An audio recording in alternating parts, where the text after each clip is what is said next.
Amados hermanos y hermanas, les habló el pastor Antonio Arroyo de la Iglesia Bíblica Buenas Nuevas. Hoy día les compartiré la poderosa y siempre bendita palabra del Señor. Antes de empezar, quiero darle algunas noticias relevantes en los tiempos proféticos en que vivimos. El domingo pasado, el presidente israelí Isaac Herzog llegó a Emiratos Árabes Unidos para una visita que es considerada como histórica, porque por primera vez un presidente israelí visita a los Emiratos Árabes. Visitó al príncipe heredero Abu David Mohammed bin Zayed a fin de llevar a cabo un pacto de paz y seguridad, donde este príncipe árabe llamó a los judíos sus hermanos, hijos de Abraham. Y hermanos, vemos cómo poco a poco se sigue cumpliendo este plan maravilloso de Dios delante de nuestros ojos. Cada día las señales de los últimos tiempos se siguen acentuando. Ahora sí quiero que vayamos al libro de Lucas, capítulo 19, versículo 10, que dice: porque el Hijo del Hombre vino a buscar y a salvar lo que se había perdido. El Hijo del Hombre. ¿Quién es el Hijo del Hombre? Jesús. Amén.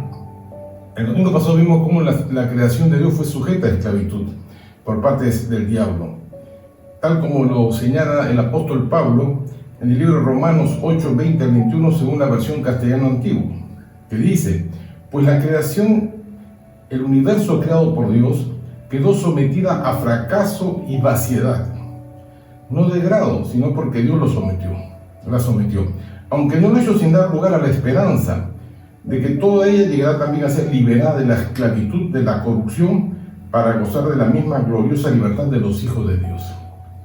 La creación terrenal quedó sujeta a esclavitud, a vacía. Esa vaciedad significa sin propósito alguno. Hermanos, la creación de Dios en la tierra fue capturada por el diablo. Por eso Dios ideó un plan maravilloso para salvar a su creación, y esto fue desde antes de la fundación del mundo. Por eso hoy día vamos a ver la segunda parte del maravilloso plan de Dios. Jesucristo, el Hijo de Dios viviendo, entró a este mundo como todo ser humano. Hemos visto, entró por medio de la Virgen María. Y se dieron señales de este acontecimiento. Alguna de estas se la voy a dar ahora. En Lucas 2, 25 al 33 dice: he aquí, había en Jerusalén un hombre llamado Simeón, y este hombre era justo y piadoso, y esperaba la consolación de Israel, y el Espíritu Santo estaba sobre él. Y escuche bien, y le había sido revelado por el Espíritu Santo que no vería la muerte antes que viese al ungido del Señor, antes que viese al Mesías, al Salvador del mundo. En pocas palabras, el Espíritu Santo le había dicho: tú no morirás hasta que veas con tus propios ojos al ungido, al Mesías, al Salvador del mundo. Y ocurre que en el versículo 10 dice que movido por el Espíritu, llamado Espíritu Santo, nos guía. Dice: el que vino al templo, y cuando los padres del niño Jesús lo trajeron al templo para hacer por él conforme al rito de la ley, él le tomó en sus brazos y bendijo a Dios diciendo: ahora, Señor, despides a tu siervo en paz, conforme a tu palabra, porque han visto mis ojos tu salvación. Miren, hermano, la cual es preparada en presencia de todos los pueblos, luz para revelación a los gentiles, gloria de tu pueblo Israel. Y José y su madre estaban maravillados de todo lo que se decía de él. Simón, guiado por el Espíritu Santo, va al templo. En el templo ve a José y a María y al niño, y él reconoce inmediatamente que ese niño, aún siendo un bebé, es el ungido, el Mesías, el Salvador del mundo. Ya el maravilloso plan de Dios ya estaba en acción. Y va a comenzar a ocurrir muchas cosas en simultáneo. Dios va a levantar un hombre llamado Juan el Bautista para preparar el camino del Señor. En Mateo 3, del 1 al 3, dice: en aquellos días vino Juan el Bautista predicando en el desierto de Judea. ¿Y qué decía Juan el Bautista? Arrepentidos, porque el reino de los cielos se ha acercado. Dice, el reino de los cielos se ha acercado. ¿Y a dónde se ha acercado? A la tierra. De hecho, ya el reino de los cielos estaba en la tierra. Pues este es aquel de quien habló el profeta Isaías cuando dijo: voz del que clama en el desierto, preparad el camino del Señor, enderezad sus sendas. Juan el Bautista fue pregando de justicia y fue el que preparó el camino del ministerio de Jesús. ¿Qué hacía Juan? Juan el Bautista bautizaba en agua para arrepentimiento de pecados. Mateo 3:6 dice, y eran bautizados por él en el Jordán, confesando sus pecados. Ese era el ministerio, bautizo en agua para arrepentimiento de pecados. Jesús es bautizado por Juan el Bautista como parte del maravilloso plan de Dios. En Mateo 3:13-17 dice, entonces Jesús, ya tenía prácticamente 30 años Jesús, vino de Galilea a Juan al Jordán para ser bautizado por él. Mas Juan se le oponía diciendo, yo necesito ser bautizado por ti y tú vienes a mí. ¿Cómo es esto? Tú eres el Mesías. ¿Cómo vas a bautizar a mí? Pero Jesús le respondió, deja ahora, porque así conviene que cumplamos toda justicia. Estaba diciendo, es necesario que se cumpla el maravilloso plan de Dios. Y entonces le dejó. Y Jesús, después que fue bautizado, subió luego del agua, y aquí que los cielos le fueron abiertos, y vio el Espíritu de Dios que descendía como paloma y venía sobre él. Y una voz de los cielos que decía, este es mi Hijo amado, en quien tengo complacencia. En ese momento la Trinidad se unió ya en la tierra. Y hermanos, Jesús cumplió todo conforme al plan del Señor. Juan el Bautista dijo, yo bautizo en agua, pero viene uno más grande que yo. Él bautizará en Espíritu Santo y fuego. Su bautismo es más profundo, es el que va a cambiar la vida del hombre por completo. Luego de eso, Jesús, el Hijo del Hombre, él fue llevado por el Espíritu Santo al desierto. Allí ayunó 40 días y 40 noches, porque iba a ser probado, iba a enfrentar al diablo, iba a enfrentar al tentador, iba a ser puesto a prueba como hombre para enfrentar a Satanás. Miren lo que dice el Evangelio en Mateo capítulo 4, versículo 1, según la versión israelita nazarena. Entonces el Espíritu llevó a Yeshua al desierto para que el acusador lo pusiera a prueba. Hermano, Jesús fue puesto a prueba como hombre, a ver si caía en las trampas del diablo, a ver si cedía a la tentación. Por eso que hubo una lucha de argumento, de palabra contra palabra, ¿no? El diablo comenzó a decir, si tienes hambre, haz que esas piedras se conviertan en pan. Y Jesús comenzó a responder, escrito está. Y comenzó entonces una batalla de argumento contra argumento, palabra contra palabra.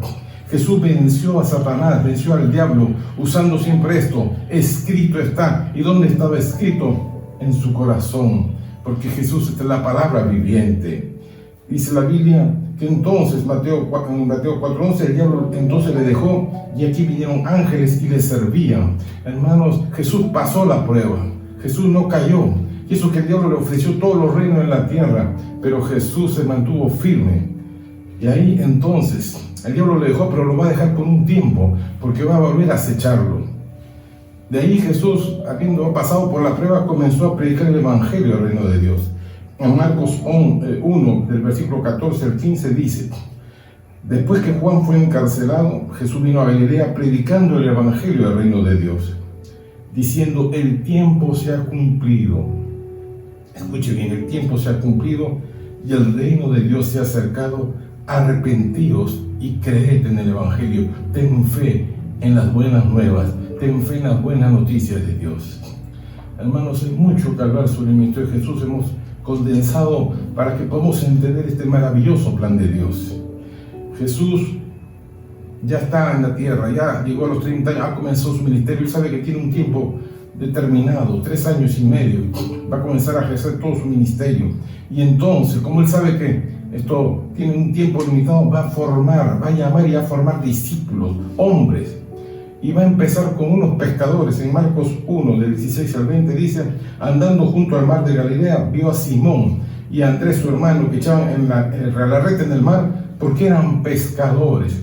Jesús se fijó en los pescadores y les dijo, Jesús, venid en pos de mí, y haré que seáis pescadores de hombres. Y dejando luego sus redes, les siguieron. Hermano, Jesús comenzó a hablarles y ellos le siguieron por fe. Pasando de ahí un poco más adelante, vio a Jacobo, hijo de Zebedeo, y a Juan su hermano, también ellos en la barca, que remendaban las redes.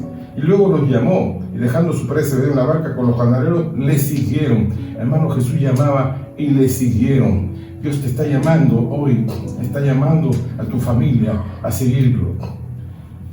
Y así Jesús fue formando y formó un grupo de 12 para ofrecer sus apóstoles, para que a partir de ese grupo, 12 números de gobierno, para que a partir de allí se multiplicaran los discípulos de Jesús. Jesús ejerció con poder de lo alto su ministerio. Va a desatar el poder de Dios Jesús en su ministerio aquí en la tierra y también le va a enseñar a sus discípulos que ellos también pueden hacer lo mismo. En Mateo 4, 23 al 24 dice: y recorrió Jesús toda Galilea, enseñando en las sinagogas de ellos, predicando el evangelio del reino, sanando toda enfermedad y toda dolencia en el pueblo. Y se difundió su fama por toda Siria. Y le trajeron todos los que tenían dolencia, los afligidos por diversas enfermedades y tormentos, los endemoniados, los lunáticos, los paralíticos, y los sanó. Alabado sea el nombre de Jesús. Y los sanó. Hermanos, no hay enfermedad que Jesús no pueda sanar.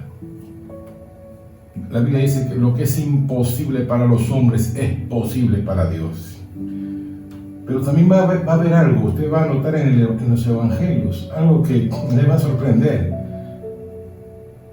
De una manera directa, la Biblia nos habla que hay personas endemoniadas, poseídas por demonios, y por lo tanto están esclavos de enfermedades, de ataduras, de varias cosas. Y la Biblia dice que Jesús comenzó a expulsar a estos demonios cumpliendo el plan de Dios. En Lucas 13, del 31 al 33, según la versión viviente, dice: en ese tiempo algunos fariseos le dijeron: sal de aquí si quieres vivir, Herodes Antipas quiere matarte. Debido a la predicación de la verdad, comenzaron las amenazas de muerte para Jesús. Jesús les respondió: vayan y díganle a ese zorro que seguiré expulsando demonios y sanando a la gente hoy y mañana, y al tercer día cumpliré mi propósito. Tengo un plan que hacer. Y ese plan va a demorar 3 días. Alabado sea el nombre del Señor. Sí, hoy, mañana y pasado mañana debo seguir mi camino. Pues después de todo, no se debe matar a un profeta de Dios en un lugar que no sea Jerusalén. Alabado sea el Señor. Jesús enseñaba, predicaba, sanaba, expulsaba a los demonios porque tenía algo Jesús. Tenía compasión por las almas.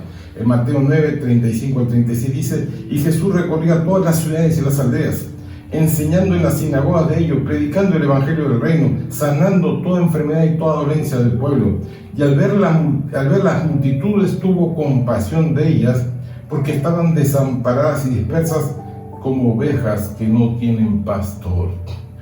Jesús dio mucha enseñanza. En una de ellas dijo: yo soy el pastor. El buen pastor da la vida por las ovejas. Jesús comenzó a pastorear a los hombres y mujeres como ovejas. Una simbología donde Él las cuidaba y las pastoreaba, y las alimentaba y las cuidaba. Y Jesús comenzó a hacer el bien, comenzó a establecer la verdad, comenzó a ejercer el poder de Dios, y podemos ver la voluntad de Dios para con su pueblo, para con su creación, de bendecirlos. Por eso mucha gente dice: ¿por qué pasan estas cosas? Porque la tierra está bajo maldición, están bajo el dominio de Satanás. Pero había algo también. En los tiempos de Jesús habían sacerdotes, fariseos, saduceos, escribas, doctores de la ley. Jesús se enfrentó a ellos. Se enfrentó a los fariseos, a los escribas. En Mateo 23, del 27 al 33 dice: ay de vosotros, escribas y fariseos. Ellos eran los religiosos de ese tiempo. Él le llamó hipócritas, falsos. Sois semejantes a sepulcros blanqueados, que por fuera la verdad se muestran hermosos, mas por dentro están llenos de huesos y de toda inmundicia. Así también vosotros por fuera la verdad os mostráis justos a los hombres, pero por dentro estáis llenos de hipocresía, de iniquidad. Ay de vosotros, escribas y fariseos, hipócritas, porque edificáis los sepulcros de los profetas y adornáis los monumentos de los justos. Y decís: si hubiésemos vivido en los tiempos de nuestros padres, no hubiéramos sido cómplices en la sangre de los profetas. Así que dais testimonio contra vosotros mismos de que sois hijos de aquellos que mataron a los profetas. Vosotros también llenad la medida de vuestros padres. Serpientes, generación de víboras, ¿cómo escaparéis de la condenación del infierno? Jesús les dijo en el Evangelio de Juan 8:47, el que es de Dios, presta atención a este versículo, el que es de Dios, la palabra de Dios oye. Por esto no los oís vosotros, porque no sois de Dios. En realidad, no soportaron oír la verdad, y entonces estos fariseos, estos hombres religiosos, planearon matarlo. En Lucas 19, versículo 47 dice, y enseñaba cada día en el templo. Jesús enseñaba en el templo, pero los principales sacerdotes, los escribas, los principales del pueblo procuraban matarle porque no resistían la verdad. Mucha gente se enoja cuando escucha el Evangelio de Dios. Hermanos, la Biblia dice que Satanás entró en Judas y este traicionó a Jesús por 30 monedas de plata y lo entregó a los principales sacerdotes. En Lucas 22, del 3 al 6 dice, y entró Satanás en Judas, que tiene por sobrenombre Judas Iscariote, el cual era uno del número de los 12 apóstoles. Y este fue y habló con los principales sacerdotes, con los jefes de la guardia, de cómo lo entregaría. Ellos se alegraron y convinieron en darle dinero, y él se comprometió y buscaba oportunidad para entregárselos a espaldas del pueblo. Hermanos, Judas nunca entendió, nunca comprendió que estaba frente al Mesías, al Salvador del mundo. Su corazón estaba endurecido completamente y permitió que Satanás entrara en él. Y conocemos la historia, lo que se le llama la pasión de Cristo. Fue azotado Jesús y golpeado cruelmente para finalmente ser crucificado. Y Jesús dijo al morir, en Juan 19:30, cuando Jesús hubo tomado el vinagre, dijo, consumado es.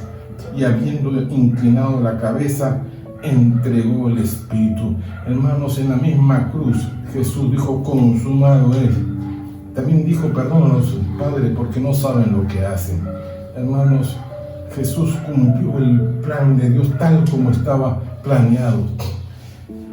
Y en ese momento que Jesús entrega el Espíritu, ocurrieron cosas sobrenaturales. En Mateo 27, del 51 al 54 dice, he aquí el velo del templo se rajó en dos, de arriba abajo, la tierra tembló, las rocas se partieron, se abrieron los sepulcros y muchos cuerpos de santos que habían dormido se levantaron, hubo resurrección de muertos.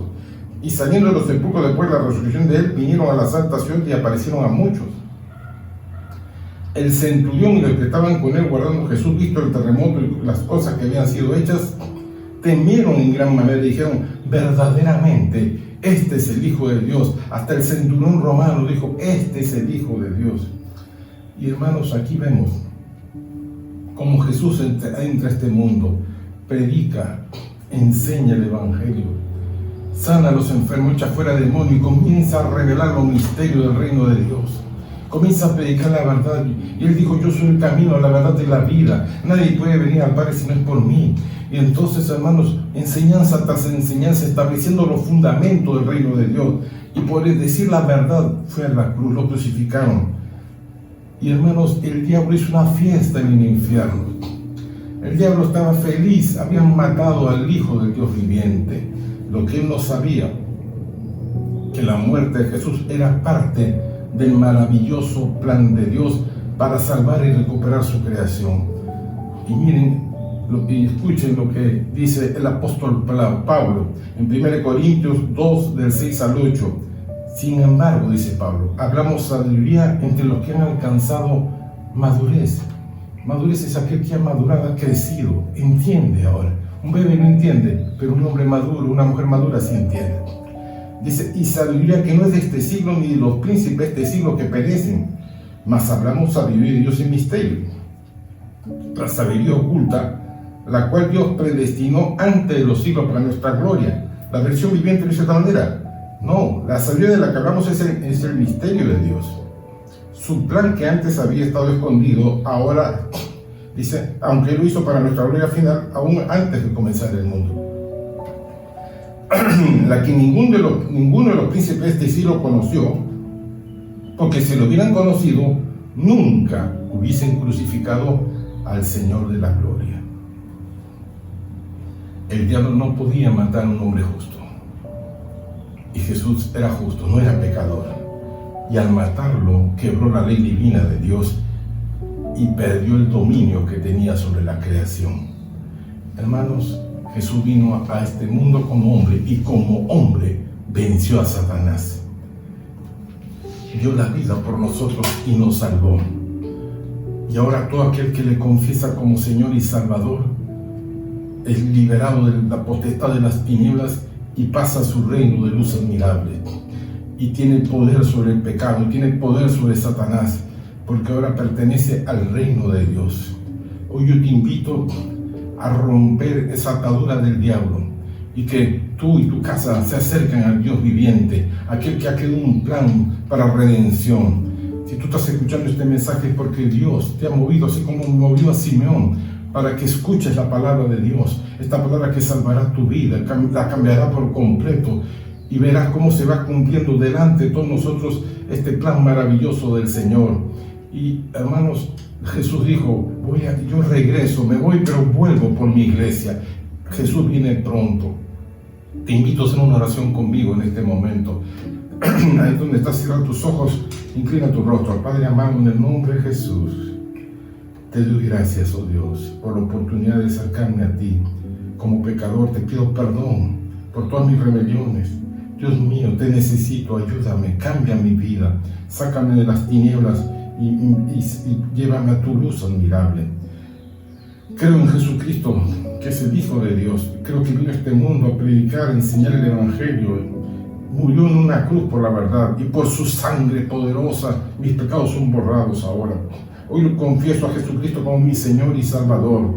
Y sé que mi nombre ha sido escrito en el libro de la vida, y por fe ahora soy una nueva criatura en Cristo Jesús. Gracias, Padre mío, por la oportunidad de pertenecer a tu reino. En el nombre de Jesús, así se ha hecho. Amén y amén. Quiero terminar con este pasaje que está en el Evangelio de Marcos, capítulo 11, versículo 22, que dice, respondiendo Jesús le dijo, tened fe en Dios, tengamos fe en el Señor. Próximo domingo estaremos viendo la tercera parte del maravilloso plan de Dios. Una vez más les pido que den like a estos mensajes, tanto en la plataforma de Facebook como YouTube. Comparte este evangelio poderoso de Jesús con otras personas que no conocen al Señor. Coméntelo y siga apoyando nuestro ministerio. Dios lo bendiga grandemente en el nombre de Jesús. Nos vemos.